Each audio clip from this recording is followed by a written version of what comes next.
Hello, my name is Jim Boatman. I'm an attorney practicing in the state of Florida. I'm here today with Alfie Oakes, who's come under some intense scrutiny for positions he's taken in relation to mask mandates as a response to the COVID situation. So, Alfie, for people who don't know you, tell us a little bit about yourself and your background. I had a lot of ups and downs, but long story short, I've lived the American dream. I started out selling produce out of the back of a pickup truck at the Cape Coral Bridge, not too far from where this store is, maybe 30, 40 miles. And when I was 15 years old and had one employee, and a gentleman still works for us, and we've just built an amazing team. And also a first generation farmer. We now farm over 3,000 acres. I'm more than anything, I'm a people person. I love people. And people ask me sometimes why have I chosen to take such a strong stance, and it really is because of my love of people. I built this store so that I could be around the people that I want to be around the energy that I want to be around, and it is truly been. We've been open now for about a year and 2 months, and it's been the best thing that's ever happened to me. We have about 600 amazing employees here, incredible people. Our customer base has been when I hear people say that we're under scrutiny or under attack and that I'm being attacked, I never feel like that, because all the customers that come into this store, and we are the busiest store in all of Southwest Florida, they come in and they love what we're doing, and they love me, and I've never been around so much good energy ever in my life, and it's been a complete blessing. But we do have a lot of other great things going on within the company. We do distribution, and we even had seafood distribution companies and processing companies and things like that. That has created a lot of opportunity. My driving motive has always been to create a better existence for every single person that comes onto my team. And how many total employees do you have? Around 3,200 employees right now. Wouldn't it be better for you to sort of just be compliant and stay low key? Yeah, unfortunately, that with the world that we live in today, that is the case. There's a lot of cancel culture. Really, just from what's happened in the last couple days from NBC doing a national report. Really, we've been doing the same thing here from day one. So we didn't change doing anything. NBC National News just happened to come in here and make a big deal about what we were doing. But we've lost several accounts up in the Northeast. People, it's cancel culture. They say, oh, that person doesn't think the way we do. We don't want to do business with them. And that's their right, and I respect that. So I got to sleep at night, and I got to know that I've done the right thing, and the truth. What I'm saying is the truth, the best that I know, what I really want to get out to people, because it really hurts me, because I am a people person, to see all the damage that's being done by all these lockdown areas, and even if I have to sacrifice, if I have to lose, I've done better than I could ever imagine in my life. So if I have to take some hardships, I've been through them before.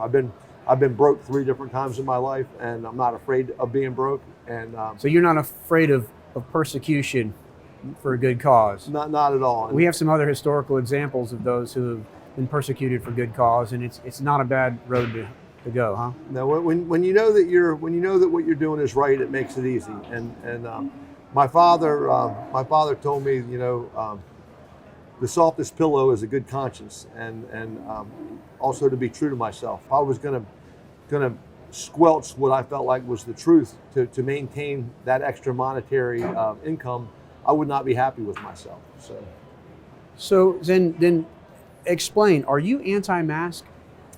I think that every person should have the right to choose of what they feel is safe for themselves. When did you first come to the conclusion that the mask situation and what they were saying with regard to the efficacy of masks, when did you decide that wasn't going to be a good thing? Just about a year ago, it became the first talk of people starting to mask up, that was going to be the answer. And I was actually talking back and forth with our Senator Rick Scott, about it, and I told him how I felt about this, and that likely to take a position where if they did anything as type of a mandate or something like that, it wasn't anything at all in place at that time, that I would not I would not want to participate in that. And I was strongly urging him to jump on my team, and he wasn't sure. It was right at that very, around a year ago, it was right at that time when there was a lot of misinformation around. And in our almost hour conversation that we had, he said, neither you or I are doctors, but would you mind if I had an epidemiologist give you a call, or maybe we do a three-way call and we jump on the line and explain it from his perspective? I said, I would like nothing more than that, because I was actually getting ready to come out the next day and do a Facebook post, and I think I did do one the next day. But and I said, I'd rather, if I can have a chance to talk to this gentleman, it might change my position. I started with one employee out of the back of the pickup truck until now we have a huge company, and it's from and we're very we're changing with the times every day. That's what's kept us successful. Many tell us that this is the most cutting edge store that they've ever been into, because we don't get caught up in doing things the way that we did it yesterday. So you're very much into adaptation. We're always adapting. My whole life has been an adaptation from, I never had any schooling for management or anything like that, and it's just been every year finding out what my new role is as a leader of the company here. This gentleman was on the SARS task force for the military. He was actually hired by the U.S. military as an epidemiologist, and he was working in Washington, D.C. at the time. My thoughts were, I just need to listen to this gentleman. Basically, everything that he said was pretty much spot on of what we've watched unfold, and in the reality of what unfolded, not necessarily the portrayal by the narrative of the media. Was quite different, I think. So what did he say? What was the gist of the takeaway? He told me that, first of all, that children should not be alarming with children at all. That the rate of this virus to harm a child would be so minimal, less than a normal flu, and even for healthy adults. But for people that had other comorbidities and things like that it would be an increased tax on their body like a normal flu. And his main concern was not the potency really, or the rate of mortality of this particular virus, as opposed to all the other viruses that we've seen come our way in the past 20 years, but that he felt like it, with the little that they knew about it at the time, that it might spread quite a bit more easily. Okay. So that was the concern. And his main concern was that for people that were over the age of 70, he said, and especially anyone who was in bad health, that it could, the concern was spreading through, actually he was saying our concerns would be if it spreads through hospitals or nursing homes, or where there's a lot of people like that, just because it would spread quickly. And that was really the target. And he said that there was concerns that if it spread this quickly, that hospitals could possibly become overloaded for a short period of time. And he was on the fence of whether you just do what the first time he'd ever brought it to my attention. I've never discussed it with anyone before, but it was called herd immunity, where you just let it happen versus the shutdown. Because I kept coming back and asking, well, what will a shutdown do? How does that really protect us? And he could never really give a real answer to that. Nothing that made a lot of common sense to me, because I'm just a common sense person. And one thing that I thought when I left, and I even think I might even mention it in my Facebook post the next day, like if you're in a subway in New York, well, and there's all that people, then that might be a place where you wouldn't want to be. But for normal everyday Americans across the country, there was really not much that he felt like that there was to worry about. The one thing that we kept going back to, he says, a healthy, strong immune system is the best defense for this virus. And he did talk about a few other things, that how some of these, there's millions of different bacteria and viruses stuff floating around all the time on our hands and everywhere. And he said that if you keep your hands clean, and maybe even he said you could put, you know, rubbing alcohol, different things like around your nose at night. It's just a small thing that you could do. And I think I might have mentioned that next day. I never ended up doing it, but he said the most important thing is just to keep a strong immune system. That the number one way to keep your body healthy and protected from the virus is by putting good food into your body and breathing in and out in a healthy way, getting sunshine, getting exercise. And that's really why I've been about having any type of illness or certainly not any fatality from it. But what about someone who would say, well, that might be good for you because, you know, maybe your lifestyle or where you work or play, etc. But what about the fact that you might or that your healthy body may be able to fend off the virus? But what about if you become a carrier for the virus and you, in your refusal to wear a mask, opens or exposes someone else? That was one concern, and there was a lot of different data out on that. But you know, the more recent data that we found out was that unless you are ill with it, like have a fever and the symptoms, that you're not really transmitting the virus. So what would you say to the idea that you're sort of forcing your no mask mandate, you know, on employees or anybody in your life? I mean, is that true? No, that's the farthest thing from the truth. So more than anything, I am a libertarian that believes that every person should make that decision. And I have a lot of employees that are on the other political side from me, and I respect and love them as long as they're taking care of our customers and they're happy, loving people. I don't, political affiliation doesn't matter to me. It doesn't matter if they want to wear a mask. It doesn't matter, you know, whatever they choose is good for them. And we have a decent amount of our employees that are wearing masks right now. We had probably at the very beginning, maybe even a few more, and we just give them that opportunity. But you know, there is a reason why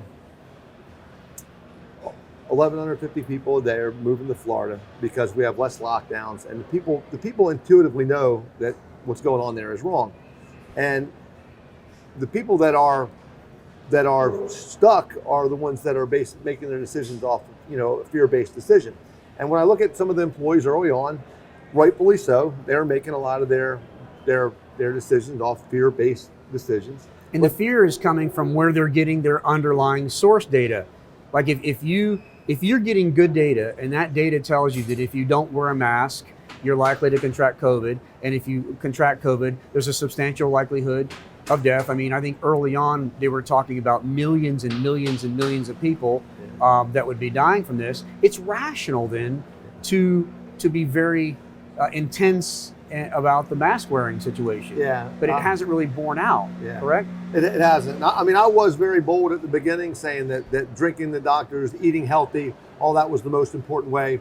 But I was a little bit, at that time, I was a little bit fearful that it could be, you know, we didn't know, it could be worse than every employee that chose to wear a mask. And like I said, there was more. That I was certainly happy about that. And I'm happy with every employee that chooses to wear a mask now. We never tell a customer or ever try to shame someone into not wearing a mask.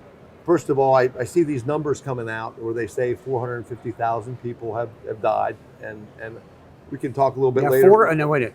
So you're saying that the numbers that are out are that 450,000 Americans have died, and was that in 2020? That's in 2020, yes. Okay, so talk to me about that number. Why does that? Why aren't you wearing a mask? If 450,000 Americans have died from COVID, isn't it irresponsible of you not to be wearing a mask? Well, I think that if truly 450,000 people died, you know, because of the COVID virus, causally, as a causation, right? Right. There's a big difference, and we can get in that between the difference between causation and correlation. But when we really look at the numbers, we see that number is a totally inaccurate and false number. And let's say that if it was right, that if that number was right, then presumably out of every every 1,000 people that 1.5 persons should die.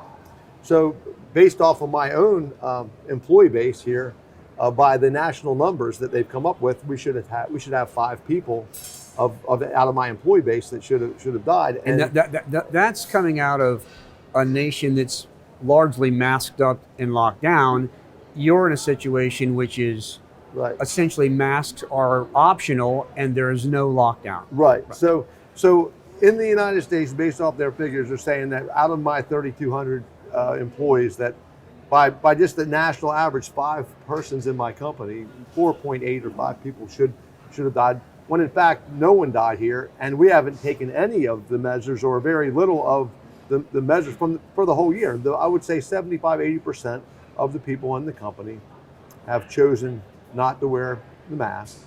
There's no company policy on the issue other than do as you feel led. Right, exactly. We follow the strictest protocol of cleanliness. In our processing facilities, it's a cold room, and they actually wear like a respirator mask, everyone in the processing rooms. We've done that for the last 15 years.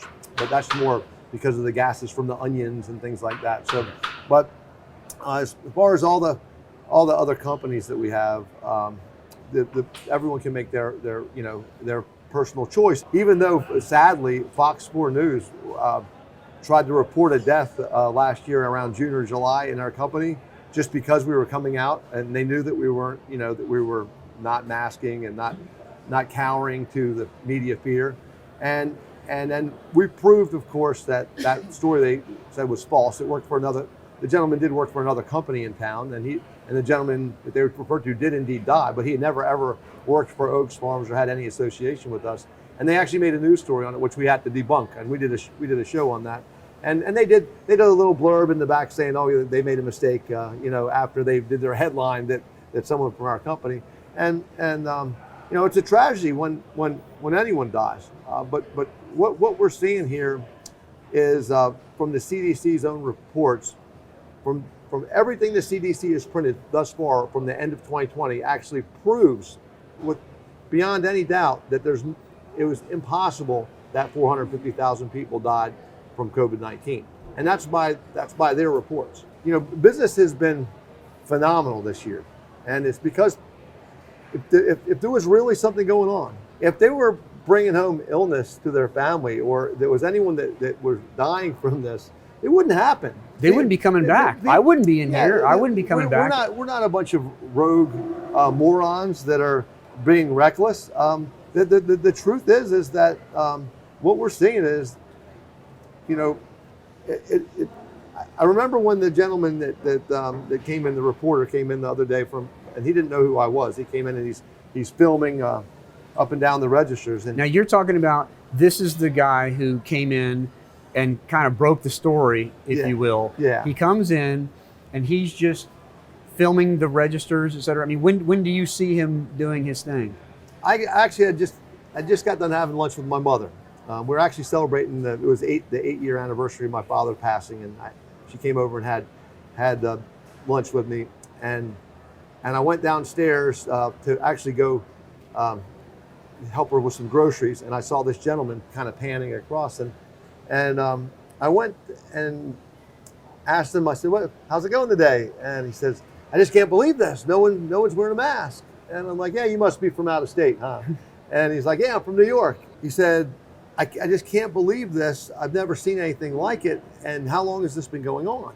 And I said, well, we've never worn the mask from day one. And to be honest with you, no one's getting ill from it. And he kind of backed away from me, and he says, I just don't get any closer. And he kind of started walking out the door. And I'm like, I'd love to discuss more about it. And then he just left. He just kind of vanished. And about an hour later, I got one of my second in command here at the company called me and said, I got this national reporter on the phone from NBC from New York, and he'd like to talk to you. So he patches me in, and then the other gentleman that he was talking to patched another gentleman in, which happened to be the guy that was in the store, and we all started talking, and he, of course, the gentleman that was in the store had no idea that I was the owner when I was talking to him, and he said, he asked, I'm the owner of the store. He said, well, I was just in your store, and he said, I just noticed that no one had masks. I said, were you the guy that had the cell phone taking the pictures of everyone? And he said, yeah, that was me. He said, that was you, the guy I talked to. You're the owner. I'm like, yeah. And I said, I could tell you were shocked. I said, I didn't know you were a reporter. I said, I figured you were from New York. I said, but did you by chance go to Columbia University? And he said, how did you know that? And I said, because all of you guys it's the same. It's like they come out of the same mold. It's and he was shocked that I could know that. It kind of threw him off of his game. But I told him it would be shocking to me if he didn't feel that way, because the culture and the brainwashing and everything that they've received. I wouldn't expect him to think of it any other way. And I feel bad for him, and I feel bad for the people that have succumbed to this fear and brainwashing. Even though through the election cycle, it was very difficult not to have an us versus them mentality. It was impossible. I think everybody kind of got sucked into that. But if anybody looks at the fruit of your life and the evidence, you're not an us versus them guy at all. I mean, correct? I love all people. We had the BLM group came out here and was going to set up, back and during the day. And I actually, I went and got a fence and put up a big area that was not, because they were only allowed to stay out on the road. And I made a big area for them where they would have plenty of room where they could be safe, because I knew a lot of it were people that were misinformed and things like that. So I made a big area for them so that they would be safe, and brought pallets of water out there to them. And because I really do love everybody, even though they were coming to target my business, I have no malice in my heart against them. I actually only would hope that they would educate themselves. Your goal is simply for people who are willing to sort of step back and reconsider the basis upon which they are making decisions as it relates to masks or the COVID issue, that they would start to look at different resources and try to maybe diversify the place from which they get information, at least so they could, to make sure that the information that they're getting is accurate. Because, I mean, historically, we haven't all got it right? I mean, even if we just say the people that believe that masks are a necessity, everybody's in good faith, all the purveyors of that information, have the well-being. Like we all want what's best for everyone. We just have a disagreement as to what that is. But if everybody's operating from a standpoint of good faith, then the thing that distinguishes you from being more libertarian on the issue of masks and people being militant with regard to the wearing of masks, it has to be the source of the information and what people extrapolate from the information that they've seen.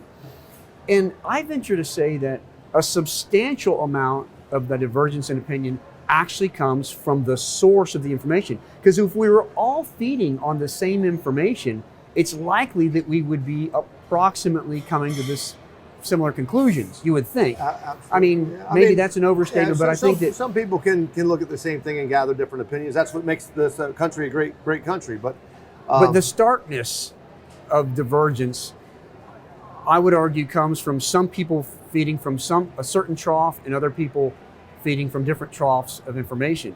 So is, other than the CDC information, where else would you recommend people to go? Well, I recommend that everyone does some critical thinking here. And now, critical thinking, that's a concept you don't hear much anymore. What's critical thinking? It is a shame, because everyone, I look at two different bases of thinking, and one is critical thinking, which is the way that building my business, piloting an airplane, doing a lot of the things that I love to do, demands critical thinking, not really emotional thinking. And not that I'm not an emotional person, because I love people. I for thousands of people, I'm kind of an HR person too. So and that's why our employees love me and love our company, and that's why we have kept the same many employees for 20 and 30 years, because of the way that we treat them and respect them and love them. But when you start thinking emotionally, you make the wrong decision. And unfortunately, what the programming that's happened with all of the mainstream media is they must feed off of emotional thinking, because that's what keeps you tuned in. And I guess if I had a media station, I'd do the same thing. I'd want to keep people tuned in every day. What you do that through emotional. Fear is probably the thing that keeps people rapt attention. Fear is the strongest emotion. And those folks that are sitting home watching that TV, which I don't think there's anything that worse that you could possibly do, but they are the ones that I think that are coming out with this almost like a psychosis, if you will, because when that story broke, there was hundreds, maybe 1,000 phone calls yesterday. Many of them tell me that they're going to kill me. I had like 15 death threats, and people tell me they're going to burn down the store and they're going to kill our employees. And I'm just, and they're all saying this because we are basically saying to our customers and our employees, you have the choice to wear a mask or not wear a mask. And these people have jumped. I've never seen anything like it. I really can't get my mind around it. And it's something that I can't really logically explain. I can certainly logically explain why there are not 450,000 COVID deaths much easier than I can explain what could be possibly going on in their mind.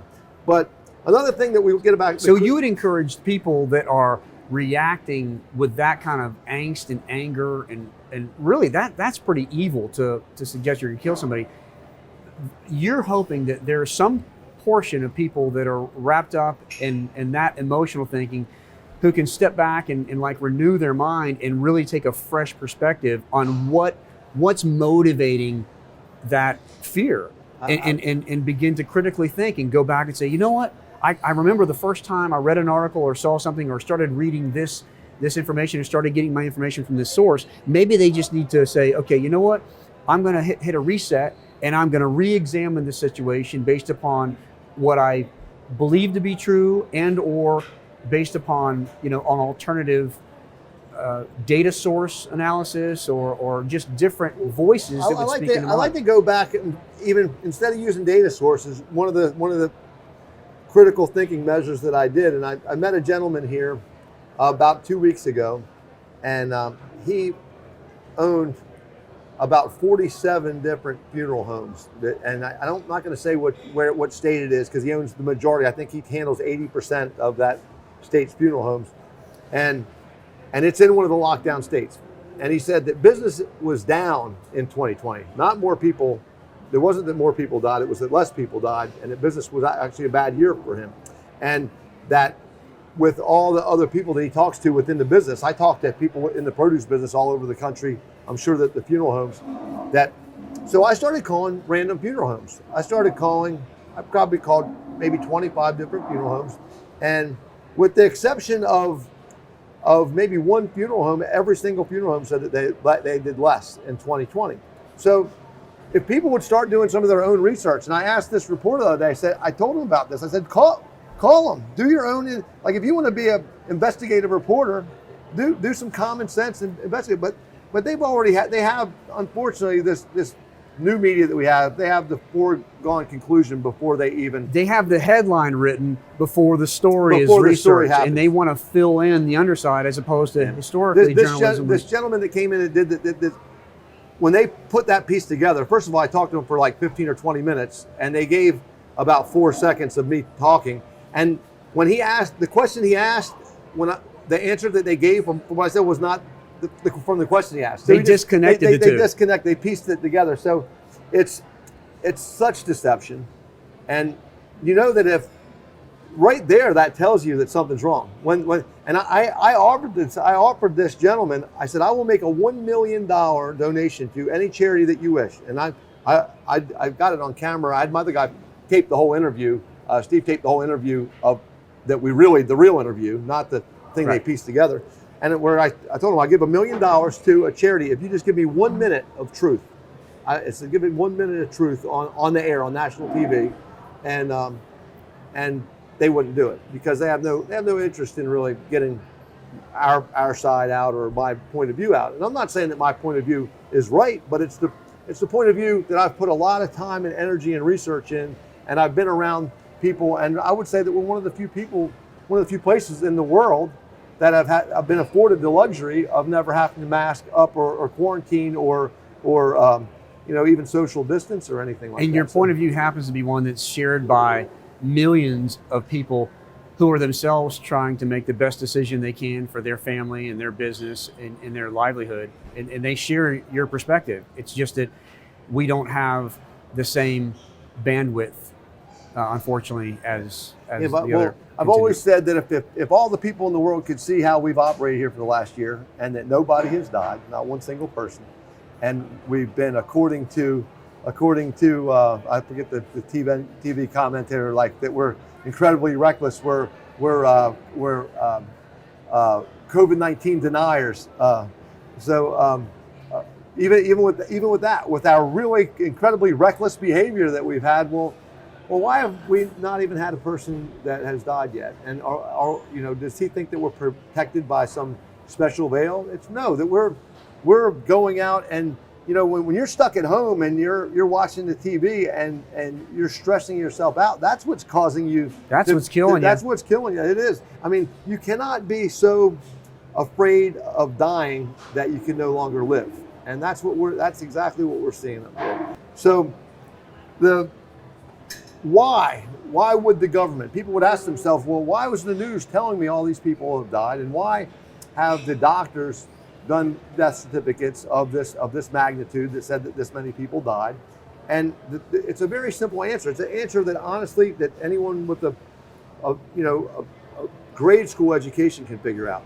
So and a lot of this is unfolded as I passed through this last year. I didn't know this even 3 months ago. But I was talking to a gentleman on the board of directors here in Collier County, the hospital, and that hospital got $225 million given to that hospital, okay, last year around the 1st of March. That came from the federal government. And at that same time, they told the hospital that they were not allowed to do any elective procedures, which is most all of everything that they do, really. And so basically, your hospitals are businesses like I am. They're like telling me, like, you can only sell 2 items in the store, so they cut the ability for the hospitals to make money, but then they give them all this big jackpot of money. And then I talked to another gentleman that is a lender that sits on a board of a small hospital up in Thomasville, Georgia, and they got about $45 million. And they are able to use this money and keep it all. Every hospital in the country got this. I don't know why more people aren't talking about it, but they're allowed to keep this money so long as they use it for COVID-related matters. So that would be someone that comes in with COVID, cleaning for COVID, anything to do with COVID. So then the hospitals obviously put a lot of pressure on the doctors to make sure that any way that you can tie something into COVID, because giving the money back would be abject insanity. No one would ever do that. You'd be an idiot. No business if you person gave the money back to the federal government would give the money back if they didn't have to, right? Yep. Because actually, not only is it's not really necessarily extra money for them, it's the money to keep them from going bankrupt, because they've already been shut down on the one end. Yeah, and you're given this tranche of money. It's like a mob type of apparatus that they use to create these conditions. So they basically said, you're not allowed to make money here, but we're going to give you this, but you have to use it for COVID. And one thing that a lot of people don't know is that the doctors do not have to do a COVID-19 test on a body, a deceased body, to mark it down as one of the people that have COVID. They just have to say that, well, I think there's a good chance it was COVID, and then it marks on that box, and then that one is covered. That all the medical procedure is covered under that. But I certainly understand people that run hospitals that are going to try to make, I had a young girl I talked to this morning that she went in, she had a sinus infection, and she got asked 5 different times if she wanted a COVID test. And she said, no, I have a sinus infection. I do not want a COVID test. But they asked her 5 times. Well, why did they ask her 5 times? It's because they're motivated by money. There's going to be a pool that they're going to be able to access. It's going to augment whatever this girl either co-pays or pays out of her pocket. There's likely some financial incentive for a determination of COVID. And for the people that are out there, and just to very quickly kind of make sure we're all all situated on what the issue is that we're talking about, masks or no masks.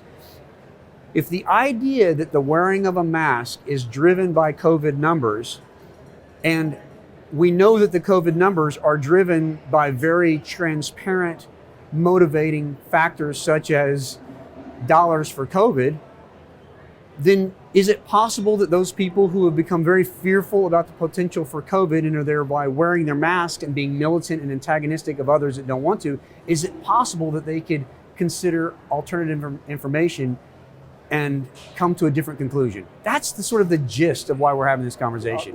You aren't militantly against masks. You're not trying to promote some kind of a cult culture. You just would like people to be critical thinkers and to double click on issues and to not feed from informational streams which may be themselves profoundly biased. Yeah. Right? I am not against people wearing masks. I'm not militantly against masks. I am militantly against deceit. And that's what we're seeing, the widespread of deceit here. And if people really look into this, there's no other conclusion. It's just such a simple conclusion that these numbers don't. There's the exact reason why the numbers don't make sense. Follow the money, and you follow the money, and you can find out the truth. And it is a shame. And when you look at the way that the government set this up, they set it up in such a way to make these numbers do exactly what they've done. And they have the media working in concert with them to keep, never in history have we watched the play-by-play numbers of deaths, the play-by-play numbers of even cases even more ridiculous, especially with the test that does not even, the gentleman that made the test said that this is not to be used for testing. And there's a major international class action that's keying up. The beautiful thing is, if history works like it normally does, history will vindicate the positions of those who took righteous positions. The crazy thing about informationally what's happening, it reminds me of the scene from Clockwork Orange, when they force the guy's eyes to stay open and they keep playing information, and they drive the guy insane and they cause him to be a violent person. That's literally what people are allowing themselves to be conditioned under when they watch these same news sources over and over and over again. When I'm putting my business and all my employees somewhat in harm's way by, we're fearful of what type of action this new administration might take upon us for trying to be bold and coming out against their false narrative. But I'm doing it because of those people, the people that might get a chance to view this, that are sitting in a home up north somewhere, locked down, and are afraid because what they're watching on the TV. I'm just praying that if it's a handful of those people that we get to and can get the truth out to, and it can make other businesses, other critical thinkers, because everyone's there's a lot of people, like you said, thinking the way that I'm thinking. They're seeing the same data that I am, but they're this cancel culture. They're afraid to speak up. They're afraid to speak out. Yeah, and that's not the America that I grew up in. The way I feel about this mask thing is not political at all, and I could not even believe it as I watched this unfold, like March, April, May of last year, how it started to be. The mask thing started to be political, because to me the mask thing is just a common sense thing. So maybe it is that a lot of the people in the Liberal Party have a harder time doing critical thinking and more critical. Or maybe they get more of their data sourcing from certain sources that are liberal, and they're the ones that happen to be fear promoting. So it's almost accidental that if you happen to be more liberal, you happen to also be more inclined to wear a mask. Because of the programming that you're constantly getting. Right. Yeah, that's right. Because the mask almost seems like one of these fascist things that it's contra. It went the opposite way. Very it didn't strange. make sense. And I have I have an all organic store. We have a lot of liberal, wonderful hippie girls that work there. They're great people. We're on the opposite ends of the political spectrum, but I love them. And I was really surprised to see these healthy, intelligent girls, most of them, not all of them, but I would say 80% of them, still wearing masks. But what I found is it's become almost a political statement, which is really, really crazy. And again, I'm fine with them wearing the mask. I feel bad for them. They are young and healthy enough where they can actually probably handle the devastation that breathing in your own breath all day would have, because they're young and strong enough to do it. Whereas I think a lot of the older people that have been made to believe that this mask actually helped, it's really doing it's really taxing their body at a lot stronger than it should be. We've never been a fear-based nation. I've certainly never operated out of fear, and that's why it really does hurt me so much. And I have relatives, up in the Northeast that are, and I've tried to have conversations with them. Some of them some of them took 6-7 months to say, really, you've not ever worn a mask, and you're down there hugging and kissing hundreds of people, thousands of people a day, and you're, I'm like, yeah, it's not, if it really was this deadly virus that the media keeps telling us about,